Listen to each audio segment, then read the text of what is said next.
आप सब लोगों को जय मसीह की। फिर से परमेश्वर का वचन मनन करने के लिए जो मौका परमेश्वर ने हमारे जीवन में दिया है, उस मौके के लिए मैं प्रभु का धन्यवाद करता हूँ। पिछले इतवार के दिन प्रभु की सेवा करना, उस विषय को आधार बनाकर यहोशू का पुस्तक उसका आखिरी अध्याय और न्यायों का पुस्तक का शुरुआती अध्याय में से कुछ बातों को मनन करने के लिए परमेश्वर ने हमारी सहायता की। आज यहोशू का पुस्तक में मैं पीछे जाना चाहता हूँ। आज यहोशू का पुस्तक छठा अध्याय में से परमेश्वर की योजना, द स्ट्रैटेजी ऑफ गॉड, इस विषय को आधार बनाकर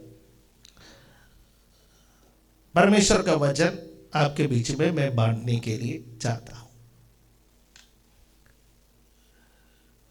परमेश्वर जो भी योजनाएं बनाता है, यिर्मयाह नबी के पुस्तक के अनुसार वो योजनाएं हमारी हानि के लिए नहीं बल्कि हमारी सफलता के लिए है।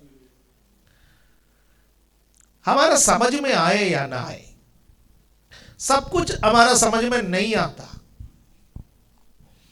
यदि सब कुछ हमारा समझ में आते तो फिर तो हम परमेश्वर हो जाता। तो ये बात हमें एक्सेप्ट करना है, हमें स्वीकार करना है कि सब कुछ मेरा समझ में नहीं आता। किसी को कुछ समझ में आता, किसी को कुछ समझ में आता है। और जितना मेरा समझ में आता है ठीक है, जो नहीं आता है उन बातों के लिए परमेश्वर पर मुझे भरोसा करना है। नीति वचन में इसलिए लिखा है, तू अपनी समझ की सहारा नहीं लेना, वरन संपूर्ण मन से यहोवा पर भरोसा रखना। उसका कारण यह है, हमारी जो समझ है वो अधूरा है, और अधूरा समझ पर यदि हम भरोसा करके आगे बढ़ेंगे हम असफल हो जाएंगे। परमेश्वर सब देखता है, सब समझता है। आदि में अंध को देखने वाला परमेश्वर, और जब आदि में उन्होंने अंध को देख लिया तो हमें क्या करना चाहिए? उनके बातों पर प्रतीति करें, उनके बातों पर विश्वास करें। आज 3 या 4 पॉइंट आपके सामने यहोशू का पुस्तक छठा अध्याय से मैं आपके सामने रखूं। कुछ लोग हमारे साथ नए हो सकते हैं। जो नए लोग हैं, यहां पुराने लोगों के लिए भी है। मैं आपको रेकमेंड करूंगा कि आप यहोशू का पुस्तक छठा अध्याय को 1 बार या 2 बार या 3 बार इसको एक पढ़े, क्योंकि कहानी जब आप पढ़ते हैं तो आत्मिक अर्थ जो है, जो इन बिटवीन लाइंस में होता है, वो आपका समझ में पवित्र आत्मा डालेंगे। यरीहो नगर कनान देश के सबसे मजबूत नगर माने जाने वाला नगर था। अब यहोशू नया कमांडेंट है। मूसा की मृत्यु के बाद यहोशू आया, और जो पहला असाइनमेंट परमेश्वर ने यहोशू को दिया वो था यरीहो नगर को अपना कब्जे में लेना। और यरीहो नगर को अपना कब्जे में लेना है तो यरदन नदी को पार भी करना है। और जब शित्ती में रहते थे, यहोशू का पुस्तक दूसरे अध्याय में यहोशू ने 2 जासूसों को, भेदियों को कनान देश में भेजा और उनसे बोला, कनान देश का भेद लेकर के आना, खास तौर से यरीहो नगर का। और यरीहो नगर के बारे में बाइबल जो विद्वान हैं वो अलग अलग राय बताते हैं। करीब 30 फुट ऊंचा एक दीवार, ना केवल एक दीवार है, 2 दीवार थे वहां पर। और जो एक दीवार है वो करीब 6 फुट चौड़ा, और दूसरा दीवार के बारे में कहता है कि करीब 14 फुट चौड़ा था, जिसके ऊपर लोग मकान बना करके रहते थे। और ये दोनों दीवार के बीच में भी करीब 15 फुट का फासला होता था, और उसमें भी लोग उन फासले में भी या उसके नीचे भी लोग, दोनों के दरार में भी लोग मकान बना करके रहते थे सुरक्षा के कारणों से। और जो आउटर एक दीवार है, फिर एक इनर दीवार है, और इनर दीवार के अंदर राजा रहता था। और यरीहो नगर के बारे में जब बात करते हैं तो आप एक बहुत बड़े नगर, एक हम तो मेट्रोपॉलिटन सिटीज के बारे में जानते हैं, उसके बारे में ना सोचे। यरीहो नगर के जो विस्तार के बारे में कहता है कि करीब 6 एकड़ में फैले हुए थे, 6 एकड़ में। उन दिनों में छोटे छोटे नगर हुआ करते थे। अब आप देखिए, एक दूसरा प्रकार से सोचे तो हमारा एक जेल जो होते हैं शायद उतना बड़ा, हमारे शायद कुछ जेल तो उससे भी काफी बड़े हैं। तो यरीहो नगर जो है वो एक जेल जैसा स्थिति है। यदि आप जेल में कोई गया है तो आपको पता है कि कितना सिक्योरिटी चेक से उसके अंदर आपको जाना पड़ता है। कोई भी व्यक्ति उसके अंदर नहीं जा सकते। उसके दीवारें इतनी ऊंची है, उसके फाटके इतने मजबूत है, उसमें इतने सिक्योरिटी गार्ड्स होते हैं। तो जब कभी भी आप किसी जेल के सामने से जाएंगे या किसी जेल के दीवार को आप देखोगे तो क्या समझोगे? इसी प्रकार का एक बहुत बड़ा एक नगर या दीवारों से सुरक्षित एक जगह था यरीहो नगर। पर ध्यान रखने वाली बात है, हमारे जेल के जो दीवारें हैं उसका मोटाई कितना है? इन दिनों में कंक्रीट से हम बनाया जाता है, उन दिनों में पत्थरों से या दोनों तरफ पत्थरों को लगा करके बीच में कुछ और चीजें मिट्टी भर करके या अन्य चीजें भर करके उसको बनाए जाते थे। उन दिनों में जितना ज्यादा मोटा उतना ज्यादा सुरक्षा दीवार से। अब बाकी जो ये यरीहो नगर का खासियत है, ये एक पहाड़ पर बसा हुआ है।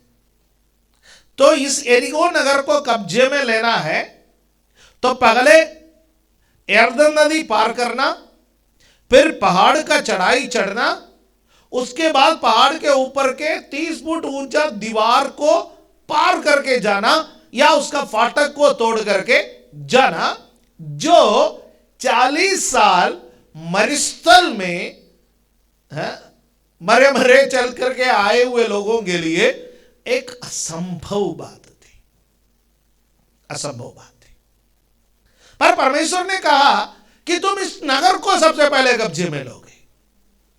तो यहोशू 2 बेदियों को भेजा और वो आकर के नगर के बारे में, उसके बनावट के बारे में, उसके संरचना के बारे में, सभी चीजों के बारे में और अंदर लोगों के क्या विचार है, इन सभी चीजों के बारे में यहोशू को बताया। ये एक स्ट्रैटेजी है मनुष्य का। जासूसी करना मनुष्य का स्ट्रैटेजी है ना। हमारा पड़ोसी देश हमारे बारे में जासूसी करता है कि हम हमारा पड़ोसी देश के बारे में जासूसी करते हैं। आजकल हाईटेक जासूसी होते हैं। पहले किसी को जाना पड़ता था, आजकल जाने का जरूरत नहीं है। आजकल टेक्नोलॉजी का माध्यम से जासूसी चल रहा है। इस वक्त हमारे देश में भी उसी प्रकार का कोई बवाल चल रहा है। हमारा पॉइंट वो नहीं है, राइट है। हम राजनीतिक टिप्पणी करना नहीं चाहते हैं। मैं यहोशू का स्ट्रैटेजी के बारे में बात करूं। यहोशू का स्ट्रैटेजी क्या है? जासूस को भेजो, वहां का वीक पॉइंट को पकड़ो, उस वीक पॉइंट का माध्यम से अटैक करो और यरीहो नगर को अपने कब्जे में ले लो। पर परमेश्वर का स्ट्रैटेजी अलग है। यदि हमारा मिलिट्री तकनीक को आप समझे तो पहले छोटा छोटा टास्क दिया जाता है, एकदम बड़ा टास्क नहीं देते। छोटा छोटा टास्क दिया जाता है और वह छोटा छोटा टास्क में जैसा सफलता मिलता है वैसे बड़े बड़े टास्क दिया जाता है। लेकिन परमेश्वर एकदम उल्टा है। परमेश्वर छोटे टास्क देने से पहले बड़े टास्क दिया जाता है। ये मेरा अभी तक समझ में नहीं आया जी, राइट। यहां पर आप देखिए, परमेश्वर ने यदि यहोशू से कहता तुम कनान देश में जाओ, मैं यरदन नदी को विभाजित करूंगा, फिर जाकर के देख लेना जगह जगह कमजोर लोग हैं उनको अटैक करो, उन पर कब्जा करो, उसके बाद तुम वहां पर युद्ध का अभ्यास करो। अभ्यास करने के बाद एक दिन तुम इतना ताकतवर हो जाओगे, यरीहो नगर को अपने कब्जे में ले लेना। तो इस्राएली क्या बोलते मालूम है? यरीहो नगर का विजय हमारे तजुर्बे का परिणाम है, बिकॉज ऑफ आवर टेक्नोलॉजी। हमने छोटे छोटे जगहों पर युद्ध का अभ्यास का परीक्षण करते करते करते एक दिन हम इतना ताकतवर हो गए कि हमने यरीहो नगर को भी अपने कब्जे में ले लिया। फिर परमेश्वर की महिमा कहां गई? आजकल मसीह लोग भी ऐसे बातें करते हैं, मेरे पढ़ाई के कारण, मेरे खानदान के कारण, मेरे ऊंचे पहुंच के कारण, मैं बड़े बड़े लोगों को जानता हूं, मेरी पहुंच बहुत अच्छा है, इसलिए हुआ है। हेलो हेलो हेलो, गलतफहमी में मत रहो। यदि आपको विजय मिला है तो यहोवा परमेश्वर के कारण मिला है। हालेलुया, आमीन। हमारा ताकत के कारण हम नहीं बचे, इम्यूनिटी के कारण भी नहीं बचे।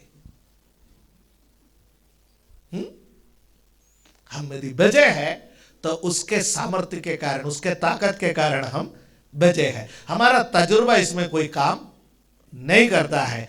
परमेश्वर पर भरोसा कर लीजिएगा, राइट। ओके, अब पहली बात क्या है? परमेश्वर का स्ट्रैटेजी क्या है?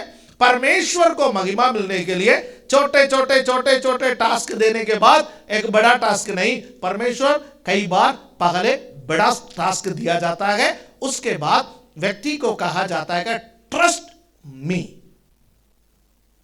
आप में से किसी भी व्यक्ति के पास इस वक्त बड़ा टास्क है करने के लिए, बहुत बड़ा कार्य परमेश्वर ने आपको करने के लिए कहा और आप दाएं बाएं सोच रहा है, प्रभु मैं कैसा करूंगा, प्रभु मैं कैसा करूंगा, मेरे से नहीं होगा। प्रभु कहता है कि ट्रस्ट मी, मुझ पर भरोसा करो ना।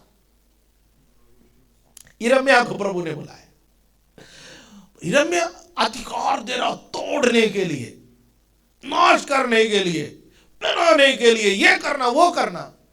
यिर्मयाह सुनते रहा। उसके बाद प्रभु से कहा, प्रभु मैं मेरे से बात कर रहे हो या पीछे कोई खड़ा है? आप मेरे से बात कर रहे हैं? प्रभु ने कहा, यिर्मयाह मैं तुमसे बात कर रहा हूं। प्रभु मैं तो एक बालक हूं, बोलना भी नहीं जानता। प्रभु कहता है मैं तुम्हारे पीछे खड़ा रहूंगा, मेरा वचन तू जब बोलेगा मेरा आत्मा उसका पीछे काम करेगा। वचन बोलिए, आत्मा पीछे से काम करेगा। ये हम प्रेरितों का काम में भी देखते गए, जगह जगह प्रेरित लोग गए वहां उन्होंने वचन की घोषणा की और चिन्ह और चमत्कार के जरिए से प्रभु वचन को पक्का बनाता गया। हालेलुया। हमारा तजुर्बा, हमारा खूबी नहीं है। जब परमेश्वर का वचन को हम बोलेंगे, पीछे परमेश्वर चिन्ह और चमत्कार के जरिए से हमारे जीवन में काम करने के लिए आएगा। आमेन। अब बैक टू जेरिको सिटी। यरीहो नगर में जब हम वापस आते हैं तो यरीहो नगर इसराइलियों के कारण बहुत चारों तरफ से सुरक्षित करके रखे थे, है ना। अब जब दूसरा अध्याय में 2 जासूस जाते हैं, भेदिए जाते हैं और राहाब से बात करते हैं, तो राहाब उनसे कह रही है कि हम तो बहुत डरे हुए जी, है, हम तो बहुत डरे हुए हैं। आज के दिन के हिसाब से देखा जाए तो राहाब पर देशद्रोह का मुकदमा चलना चाहिए, राइट। देशद्रोह का मुकदमा होना चाहिए, क्योंकि भैया अपना देश के बारे में क्या कह रही है वो, दूसरों को, दुश्मन को अपना देश के बारे में कह रही है हम तो बहुत डरे हुए। हालेलुया, आमेन। सुनिए, राजा डरे हुए हैं, सेना डरे हुए हैं, उसके बावजूद भी इन 2 भेदियों को पकड़ने के लिए उन्होंने अपने सेना को छोड़ा। याद रखना, जब आज कलीसिया डरे हुए हैं, कलीसिया के ऊपर आक्रमण हो रहा है, कलीसिया के विरोध में लोग खड़े हो रहा है, कलीसिया के विरोध में बातें कर रहा है, कलीसिया के विरोध में लोगों को छोड़ रखा है, इस पास्टर को पीटो, उस पास्टर को पीटो, यहां का आराधना बंद करो, वहां का आराधना बंद करो। कलीसिया डर करके बिल में छुपे हुए हैं। कलीसिया डरे हुए आप नहीं है, और कोई डरे हुए है। हालेलुया। आपको परमेश्वर ने डरने के लिए नहीं बुलाया, हमें प्रभु डरने के लिए नहीं बुलाया। जो डरते हैं वो क्रिया और प्रतिक्रिया कर रहे हैं। आप शांत रहो, आप चुप रहो। भजन संगीता में हमने सुना ना, चुप रहो और जान लो मैं ही परमेश्वर हूं। शांत रह करके उसका गुण गाते रहो। ऊंची आवाज में जगह आराधना कर सकते हैं करो, जगह ऊंची आवाज में आराधना नहीं कर सकते हैं आप नीची आवाज में आराधना करो ना। जगह मुंह खोल करके आराधना कर सकता है वहां मुंह खोल करके आराधना करो, जगह मुंह खोल करके आराधना नहीं कर सकता है मन में आराधना करो।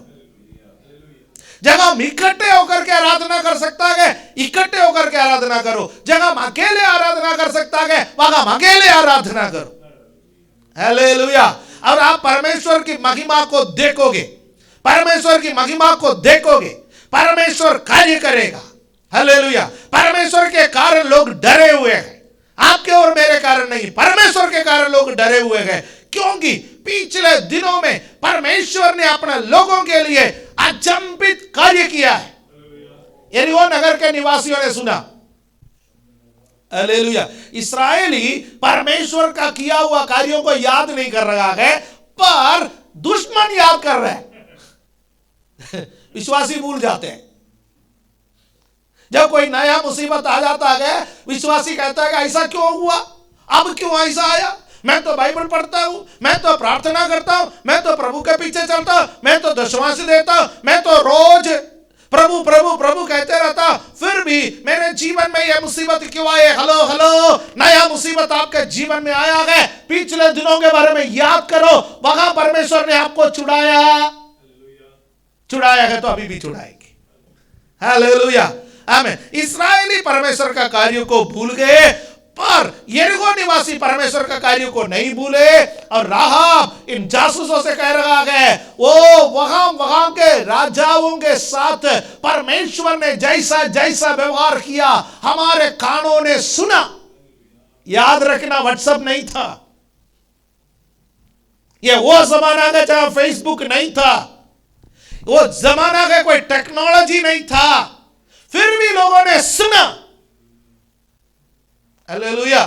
परमेश्वर का कार्य कोई बंद करना चाहता है ना, वो बंद होगा नहीं, वो जंगली आग के तरफ फैलेगा। हालेलुया। कुछ लोग सोचते हैं कि परमेश्वर का कार्यों को बंद करो, बंद होने वाला कार्य नहीं है। परमेश्वर कार्य करेगा तो अपने लोग भी सुनेंगे और दुश्मन भी सुनेंगे, मसीह भी सुनेंगे, गैर मसीह भी सुनेंगे। परमेश्वर का कार्य को कोई नहीं रोक सकता। हालेलुया।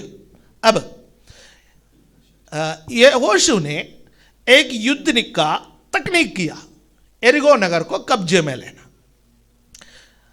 अब यहोशू का स्ट्रैटेजी में शित्तीम से एक टेम्पररी मिलिट्री कैंप बनाया गया, वो था गिलगाल।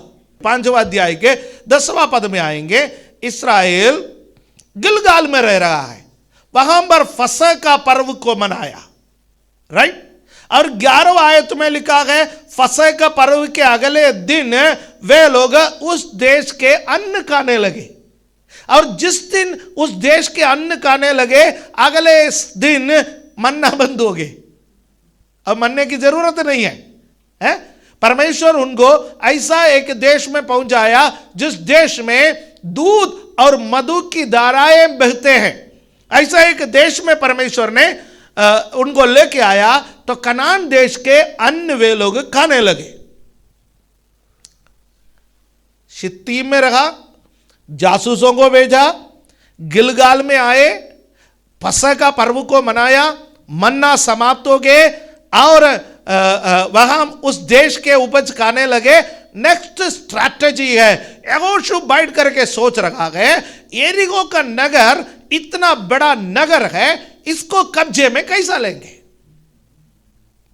और मैं एक पुस्तक में उन दिनों के तकनीक के बारे में पढ़ने लगा, तो उन दिनों का तकनीक होते थे लगातार दरवाजे को फायर करो, दरवाजे पर कुछ पत्थर से तोप चलाओ या कुछ करो, दरवाजे को तोड़ो। वो एक तकनीक होता था। उस वक्त खतरा बहुत था। खतरा क्या था? ऊपर से कोई भी व्यक्ति इस 30 फुट ऊंचा जो दीवार है उसका ऊपर से पत्थर फेंकते थे या कुछ ना कुछ भारी चीज फेंकते थे, और नीचे वाले जो दरवाजा तोड़ने में जो लोग लगे होते हैं वो भारी संख्या में लोग मारे जाते थे।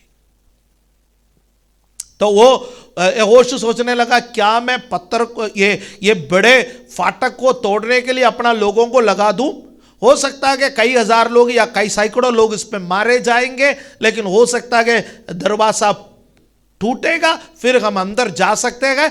तो किसको आगे भेजे? जो मेरे विरोध में बोल रहा है उन्हीं को आगे भेजेंगे, ठीक है।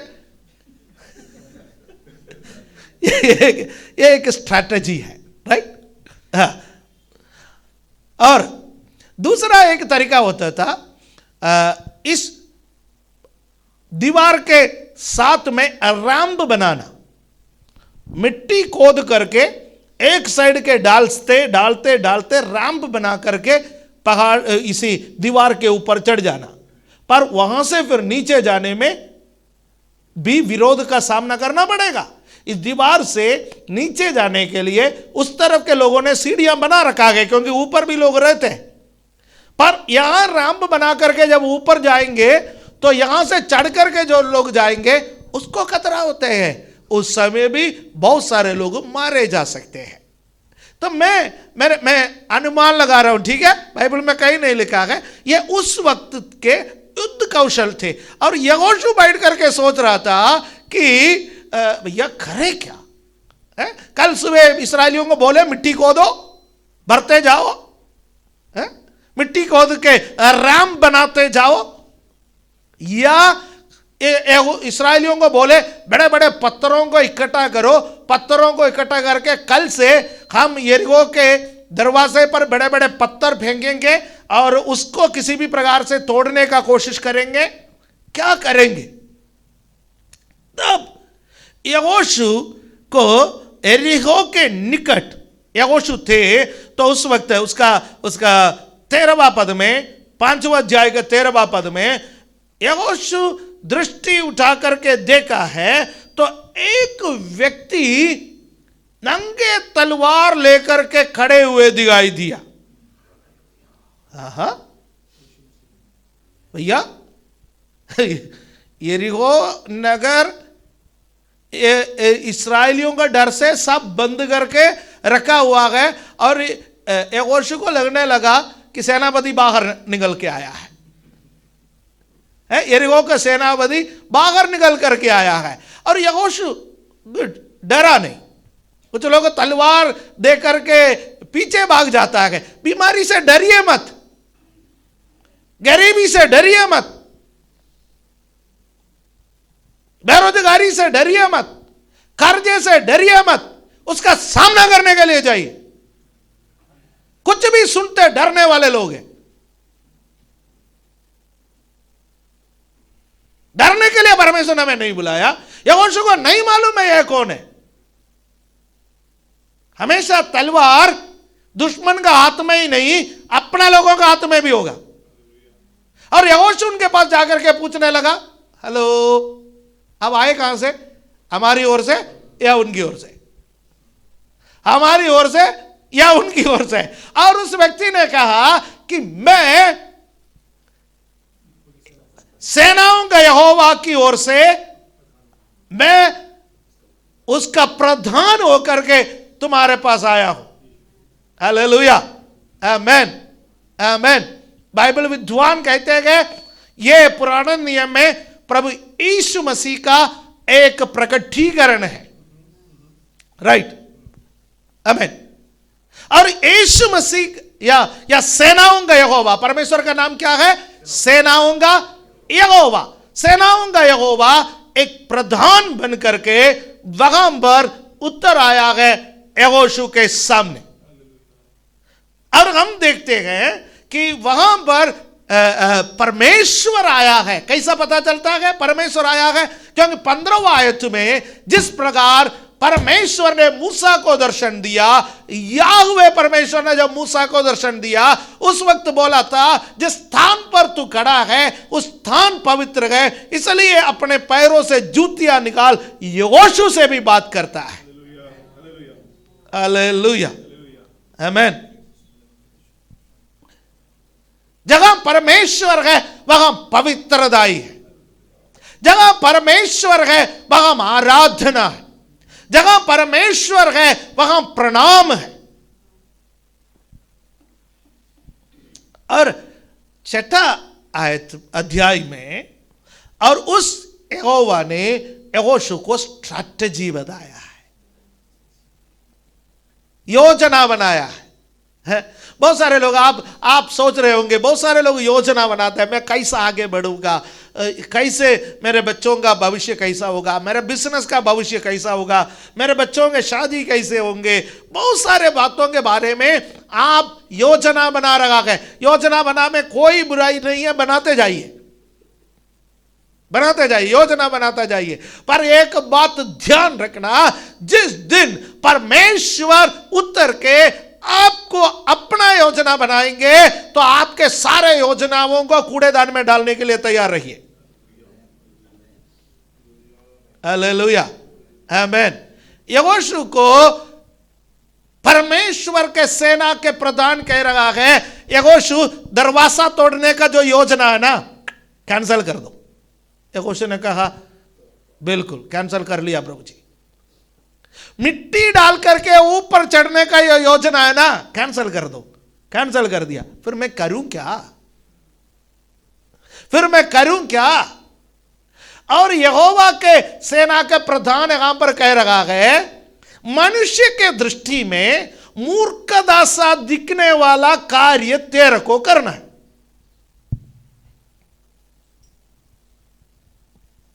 जो कार्य है परमेश्वर यहां पर कह रहा है वह मनुष्य के दृष्टि में मूर्खता है, और मिलिट्री दृष्टि से देखा जाए सबसे बड़ा खतरा है। सबसे बड़ा खतरा है। कारण क्या है? सबसे बड़ा खतरा इसलिए है क्योंकि इस्राएलियों को 6 दिन यरीहो नगर को एक एक बार चक्कर काटना है, और 7वां दिन 7 बार चक्कर काटना है। उसके बाद परमेश्वर का जय जयकार करना है। That's all. और यरीहो नगर, यरीहो का दीवार अपने आप गिर जाएगा, अपने आप नीचे को जाएगा, ना इधर को गिरेगा ना उधर को गिरेगा। यरीहो का दीवार अपने आप पृथ्वी के अंदर उतर जाएगा। किसी को बोल करके तो देखिए।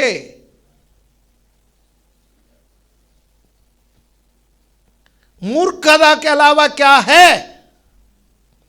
विश्वास जीवन का कई बातें साइंस के सामने मूर्खता है।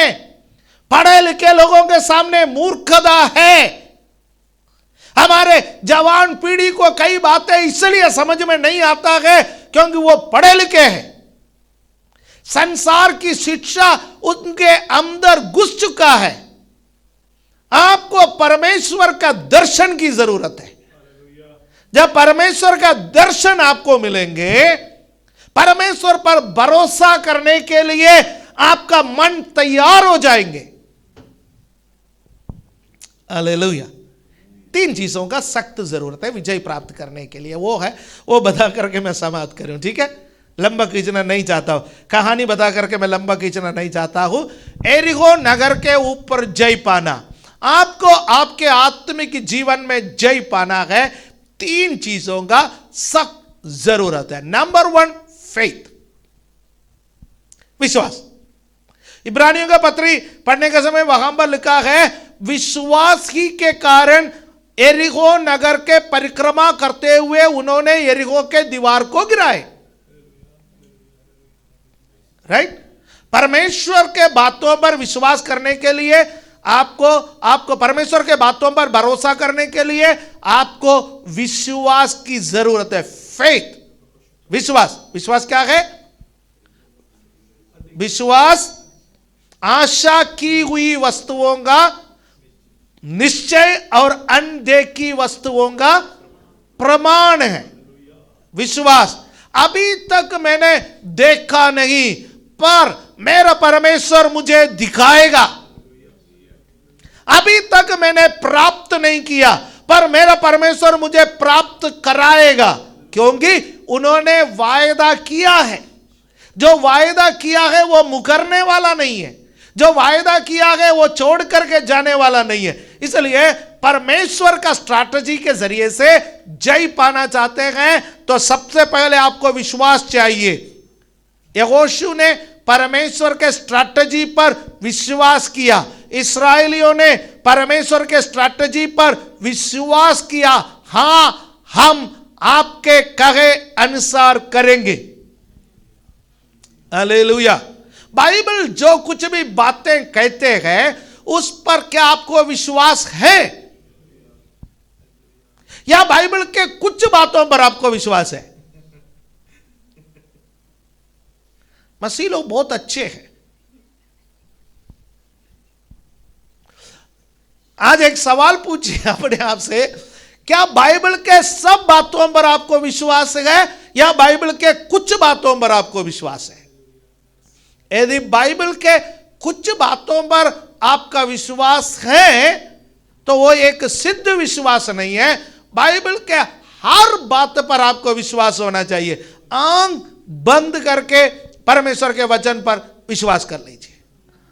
परमेश्वर का वचन भरोसेमंद है। हालेलुया, आमेन। तो सबसे पहला जय पाने के लिए आपको परमेश्वर का योजना के अनुसार जय पाने के लिए आपको विश्वास चाहिए। हालेलुया। एक मौके पर प्रभु यीशु मसीह के चेले प्रभु यीशु मसीह के पास आकर कहने लगे, प्रभु हमारे विश्वास को बढ़ा, हमारे विश्वास को बढ़ा। प्रभु ने कहा, यदि तुम्हारे अंदर राई के दाने के बराबर का भी विश्वास है तो तुम इस पहाड़ से कहो कि टल करके समुद्र में गिर जाए, वो हो जाएगा। ऐसा ही होगा, ऐसा ही होगा। राइट? तो आज हमारी भी प्रार्थना क्या होना चाहिए? प्रभु मेरे विश्वास को बढ़ा, प्रभु मेरे विश्वास को बढ़ा। थोड़ा विश्वास है, कोई बात नहीं, प्रभु बढ़ा। एक बार एक बीमार व्यक्ति के बीमार लड़के के पिताजी ने उस बेटे को लेकर के जो दुष्ट आत्मा से ग्रसित था, मृगी से पीड़ित था, उसको यीशु मसीह के पास लेकर के आए। यीशु मसीह नहीं थे, चेलों के पास लेकर के आए। चेले बदल करके प्रार्थना की, जैसा हम लोग करते हैं।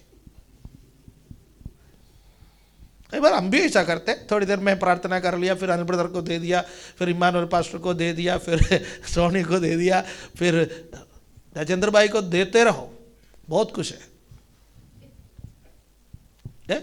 फिर हमारे आंटी लोग हैं, बदल बदल के हम प्रार्थना करते हैं। हम प्रभु के चेले हैं। हमारा उस विश्वास को भी प्रभु आदर करता है। प्रभु तेरा धन्यवाद। दिन और रात हमने कईयों के लिए ऐसा बदल बदल के प्रार्थना की। हालेलुया, आमीन। हमने कई बार देखा हमारे दुख को देख करके, जिस प्रकार चेलों के पास यीशु आए, हमारे पास भी यीशु आए, हमें भी विजय दिया। सालों लोगों के लिए हम प्रार्थना करते हैं, प्रभु विजय देता है। और जब यीशु आए तो उस बेटे के पिता ने यीशु मसीह से कहा, ये तो सबने बदल बदल के प्रार्थना की, अब आप भी कुछ कर सकता है तो करो ना, नहीं है तो गांव के ओछे बहुत है, ले जाओ या आप करोगे। यीशु मसीह ने कहा, ये कौन सी बात है, तुमसे हो सके, विश्वास करने वालों के लिए सब कुछ संभव है। वो आदमी चिल्लाने लगा, प्रभु मेरा अविश्वास को क्षमा कर, मुझे विश्वासी बना, मुझे विश्वासी बना। हम लोग बाइबल पढ़ते हैं, हम लोग प्रार्थना करते हैं, हम लोग अन्य भाषा बोलता है, लेकिन कई बार अविश्वास से हम भर जाते हैं।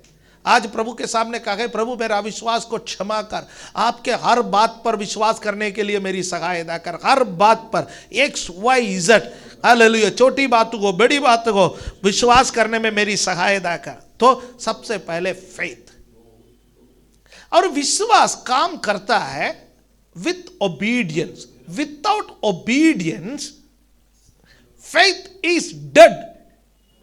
वही याकूब कहता है कि without work faith is dead. कर्म के बिना विश्वास मरा हुआ है। मैं उसको सरल भाषा में आपको समझाऊं तो वह कर्म के जगह पर आप आज्ञाकारिता जोड़ दीजिए। आज्ञाकारिता के बिना विश्वास मरा हुआ है। याकूब वही कह रहा है। याकूब जब कर्म कर्म कर्म कहते हैं, ये वो कर्म नहीं है जो हम संसार में सुनते हैं। याकूब कहता है, यदि आप विश्वास करता है, walk according to your faith, do according to your faith. आप अपने विश्वास के अनुसार चलो, आप अपने विश्वास के अनुसार का कार्य करो। हालेलुया, आमीन। यदि यहोशू कहे कि हाँ प्रभु हम विश्वास करते हैं, आप यरीहो नगर को हमारे कब्जे में देंगे, प्रभु कहते हैं कि मेरे बातों पर तुम विश्वास करते गए या नहीं करते गए, कि 6 दिन घूम करके दिखा, 6 दिन घूमो। अब उस पर भी मैं थोड़ा इनपुट्स आपको देना चाहता हूं। और जहां पर गिलगाल से ये यरीहो नगर पूरा घूमने में प्रतिदिन 2 घंटे का एक्सरसाइज है। प्रतिदिन 2 घंटे का, 2 घंटा पैदल चलना है प्रतिदिन। अब मैं आपको बताना चाहता हूं, आपके परिवार में कितने लोग हैं, थोड़ा सोच लेना। आपके परिवार में कितने लोग हैं, थोड़ा मन में ले लीजिए, मुझे सुनने वाले लोगों। शादी में आपको जाना है तो तैयार होने में कितना टाइम लगेंगे? आपको शादी में 1 घंटे अटेंड करना है या 2 घंटे अटेंड करना है, तो तैयार होने में 4 घंटे लग रहा है? अब 4 लोग हैं, 5 लोग हैं, 3 लोग हैं, उनको तैयार होकर के निकलने में इतना टाइम है। हजारों लोगों को तैयार करके लेके आना है।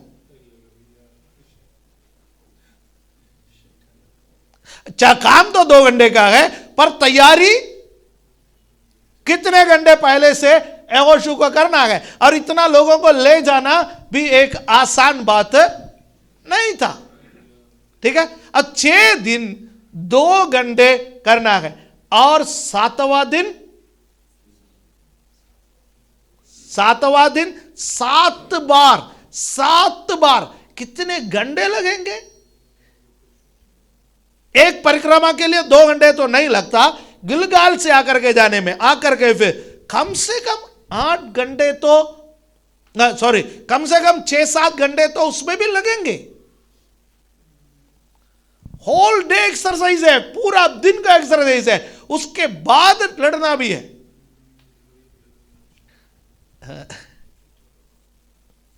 जब आप सोचते हैं ना विश्वास जीवन के बारे में, आज्ञाकारिता के बारे में सोचते हैं, अच्छा बाइबल पढ़ेंगे, चार्ट के मुताबिक पढ़ना है, कितना 20 मिनट का टाइम, आधा घंटा पढ़ेंगे।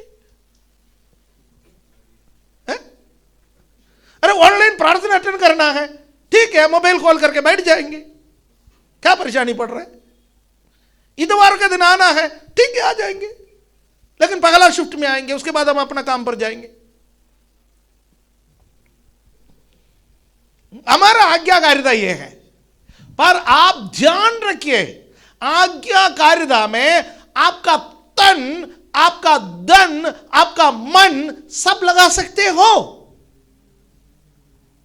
यहां इसराइलियों का आज्ञाकारिता कि खाली आकर के बैठना नहीं है, खाली आकर के सुनना नहीं है, खाली आकर के कुछ चढ़ावा चढ़ा करके जाना नहीं है। द होल एक्सरसाइज, पूरे कार्यक्रम में पूरे के पूरे योगदान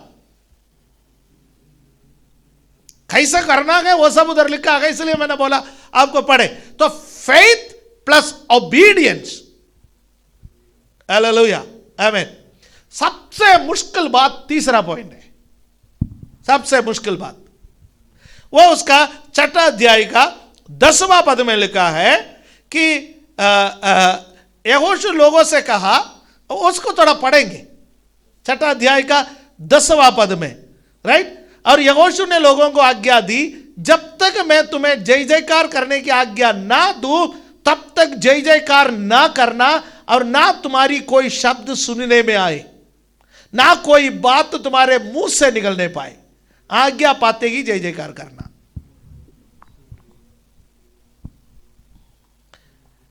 गिलगाल से निकलकर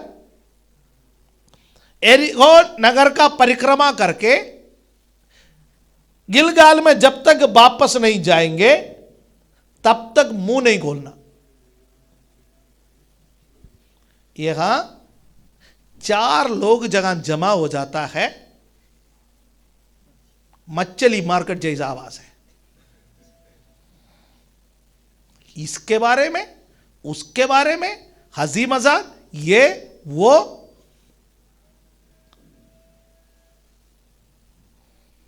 परमेश्वर बोल रहा है, और 7वां दिन 7 बार परिक्रमा करेंगे, कितने घंटे चुप रहना है।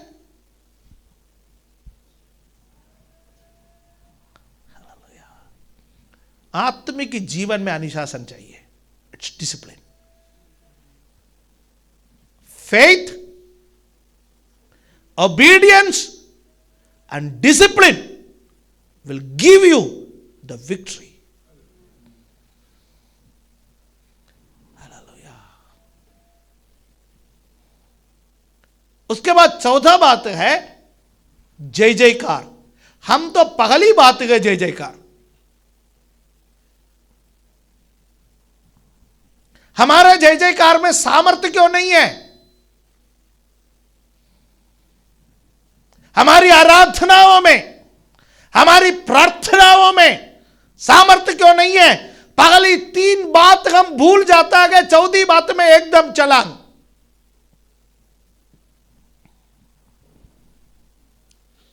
आज प्रार्थना कर सकते हैं, प्रभु मुझे विश्वास दे, मुझे पर्याप्त विश्वास दे, मैं आपकी आज्ञाओं को मानूं, मैं अनुशासित मसीही जीवन बिताऊं। मसीही जीवन का सबसे बड़ा खूबी है अनुशासन। लोग कहते हैं मसीही जीवन का सबसे बड़ा खूबी प्रेम है। यस यस, वो उसका फ्लेवर है, प्रेम फ्लेवर है, पर मसीही जीवन का सबसे बड़ा खूबी उसका बैकबोन अनुशासन है। याद रखिए, अनुशासित मसीह जीवन। पौलुस पर क्या कहता है? औरों को प्रचार करने के बाद मैं स्वयं नाश ना हो जाऊं, इसलिए मैं अपना शरीर को मारता, कूटता और वश में रखता हूं। एक शब्द में बोलिए, मैं अनुशासन में रहता हूं। तिमोथी को पत्री लिखने के समय वो क्या बोल रहा है? वो बोलता है कि जो लड़ने के लिए जाते हैं, जो मल्ल युद्ध करते हैं, वो हर बातों पर संयम बरतता है। व्हाट इज संयम? इट्स डिसिप्लिन, अनुशासन। मैं हवा को मारने वालों के समान, हवा में क्या है, मुक्का मारने वालों के समान मैं नहीं हूं।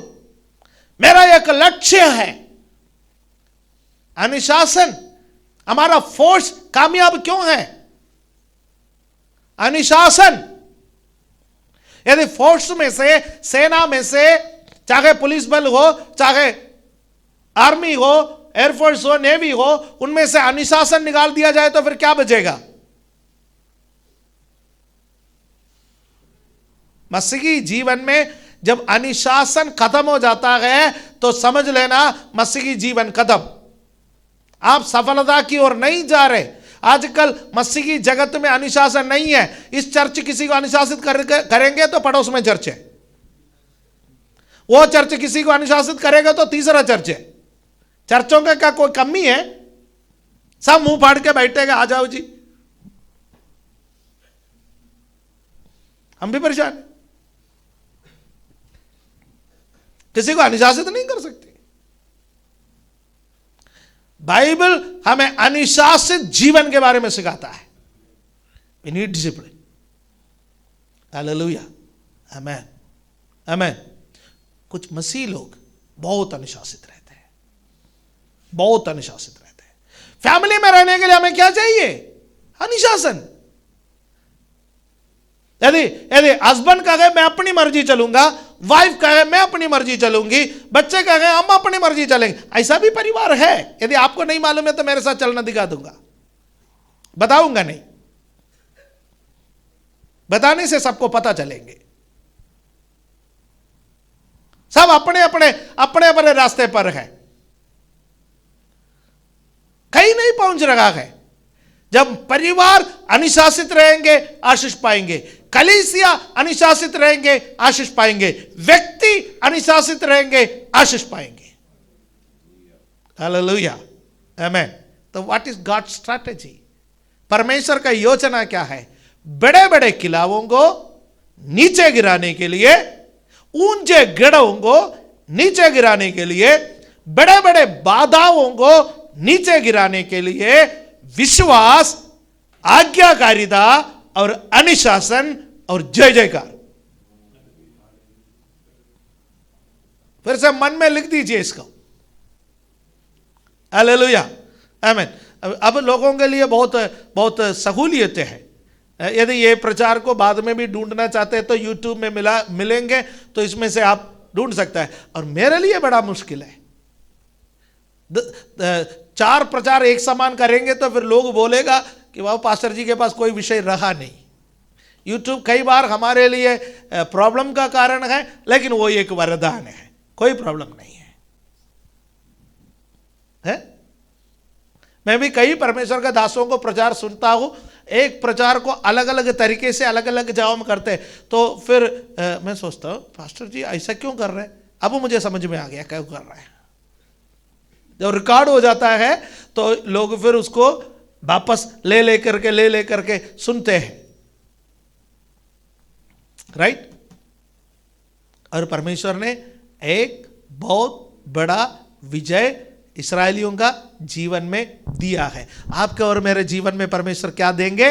विजय देंगे। हमारा परमेश्वर कौन है? विजय का परमेश्वर है। इसलिए किसी भी बाधा से मत डरिए, किसी भी किले से मत डरिए, किसी भी बड़े विपत्ति से मत डरिए। सेनाओं का यहोवा हमारे आगे आ गया है। Hallelujah, praise the Lord. हमें चाहिए क्या? चाहिए हमें चाहिए विश्वास, हमें चाहिए आज्ञाकारिता, हमें चाहिए अनुशासन। फिर हमें क्या करना चाहिए? ये तीनों जब हो जाएगा, बस हालेलुया, ये तीनों जब हो जाएगा, जय जयकार। वो जय जयकार होते ही मामला फिट बैठेंगे। लेकिन हम लोगों का प्रॉब्लम, पहले जय जयकार है, फिर बाकी ढूंढते रहता है। हालेलुया, आमीन। अपने आंखों को बंद करें। आज शांत, बड़े शांत रूप में परमेश्वर का वचन आपको मैंने बताया है, सोचने के लिए बताया है, समझने के लिए बताया है। इसमें आप बहुत सारे बातों को जोड़ सकते हैं। इन पोर्शनों को पढ़े, आप पढ़े। रीखा माना दीना, रिमा मामा शखना, ओ हालेलुया। ये जो स्ट्रैटेजी है, इस स्ट्रैटेजी पर खिलावों को आप डाल सकते हैं। बड़ा विजय परमेश्वर ने हमारे लिए आगे रखा। धन्यवाद पिता, आपका वचन के लिए धन्यवाद देते हैं।